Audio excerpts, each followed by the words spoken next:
Là, c'est un escalier, pas mal ma foi, qui a été construit en 2012, je crois, pour permettre aux gens d'accéder au lieu dans lequel j'ai envie de vous emmener.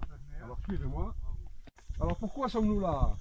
Et qu'est-ce qu'il y a à voir dans cette grotte, qui ne figure encore une fois dans aucun itinéraire touristique?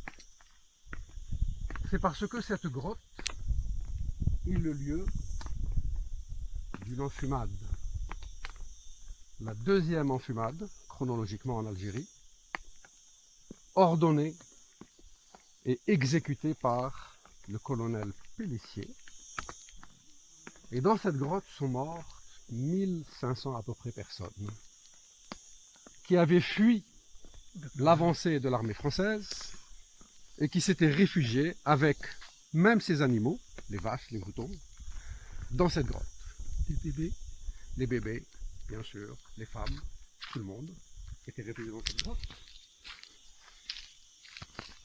Et puis le colonel Pélissier avait armé un obusier en face de cette grotte et il demandait aux gens de sortir sous peine de mourir. La tribu des Ouladriyah, qui était tout entière réunie dans cette grotte, a répondu qu'il ne sortirait pas tant que l'obusier était pointé sur la grotte, parce qu'ils s'attendaient évidemment à ce que dès qu'ils apparaissent, eh bien l'armée française leur tire dessus.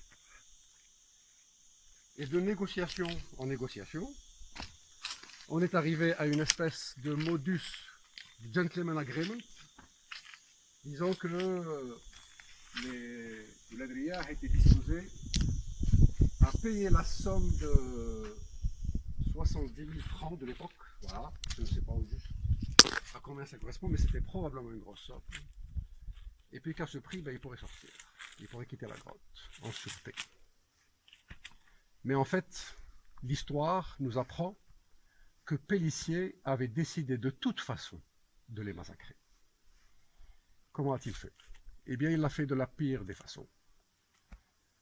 Mesdames et messieurs, si vous regardez cette grotte, eh bien, sachez que vous êtes en face de la première chambre à gaz de l'histoire. C'est l'équivalent de la chambre à gaz. Parce que cette grotte comporte deux entrées. L'une, dont on voit une amorce qui s'est effondrée depuis le temps, et puis l'autre au-dessus. Le colonel Pélissier a fait mettre des bottes de paille et de foin devant chacune des deux entrées, et il a mis le feu. Et les gens, les animaux, sont morts enfumés, sont morts asphyxiés dans des douleurs atroces. D'autant plus atroces que les animaux, rendus fous par le manque d'oxygène, s'acharnaient à massacrer les gens qui étaient à terre, les bébés en particulier. C'est un paysage d'horreur. Il y a des descriptions. Cherchez-les. Vous les trouverez sur Internet, sur n'importe quel moteur de recherche. Tapez Ouladriyah, enfumade, Pélissier comme mot-clé, et vous aurez des détails sur ce crime abominable, inexcusable, inoubliable. Pourtant, Dieu sait qu'en Algérie, on a une faculté particulière à oublier, mais cela non, on ne peut pas l'oublier. Et si on hésite à qualifier ce qui s'est passé là-dedans, en 1845, eh bien, le mot génocide vient naturellement à l'esprit.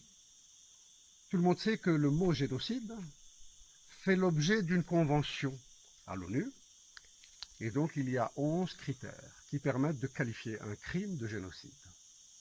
Et ces 11 critères, regardez encore une fois sur vos moteurs de recherche, ces 11 critères sont satisfaits, entre guillemets, ici. Ces 11 critères sont remplis. Il s'agit bel et bien d'un génocide parce qu'une tribu a été dans son ensemble massacrée en totalité.